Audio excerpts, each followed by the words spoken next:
অর্থাৎ বিএনপি এই দেশের মাটি মানুষের দল।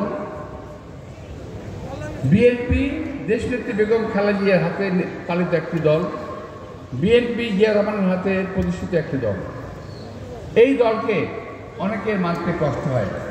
আমার দুঃখ নাই, আওয়ামী লীগ বিএনপিকে মানতে চায় না, এরকম দুঃখ নাই। কিন্তু এখন অনেকেই বিএনপি ভালো দেখতে চান না। কালকে আমার সামনে আছে, আমার ফোনের মধ্যে আছে, দেখলাম বাংলাদেশের একজন, গতকাল পর্যন্ত আমি তাকে বলতাম শ্রদ্ধেয় আলেম, আজকে তাকে আমি আলেম বলবো তো শ্রদ্ধেয় বলবো না, কারণ তিনি শহীদ রাষ্ট্রপতি জিয়া রহমান, দেশনেত্রী বেগম খালেদা জিয়া, তারেক রহমান সম্পর্কে উদ্ভট সব কথা বলেছেন ফেসবুকে।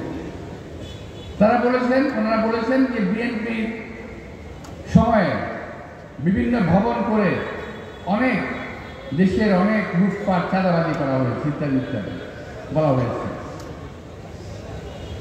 আগে তো বলছি মিয়াজিয়া সজিব চরমনে, আমি আশ্চর্য হয়ে যাই। একজন লোক, অবশ্যই লোকের সঙ্গে আশ্চর্য কিছু নাই, উনি বরাবর আওয়ামী লীগের সমর্থন করেছিলেন। ফেসবুকে যেটা আছে সেখানেও তিনি আওয়ামী লীগকে সমর্থন করেছেন। আমি ওনাকে চ্যালেঞ্জ করে বলতে চাই, ওই সময়ে যারা বিএনপি সম্পর্কে লম্বা লম্বা বাজে বাজে কথা বলছেন, আপনি যার সুর তুলে কথা বলেছেন গতকাল, ওই সময় আপনারা কনসার্টের ওয়েতে, অর্থাৎ ওই যে বাজনার তালে তালে সবাই মিলে বিএনপিকে কলুষিত করার চেষ্টা করেছিলেন। তার ফলশ্রুতিতে ১-১১ হয়েছিল এবং আওয়ামী লীগ বলেছিল আমরাই এনেছি ১-১১। মনে আছে আপনাদের?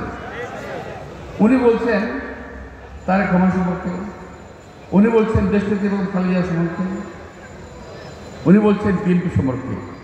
আর আমি বলতে চাই, চ্যালেঞ্জ করে বলতে চাই, আমি এখন একটা মিটিংয়ে যাব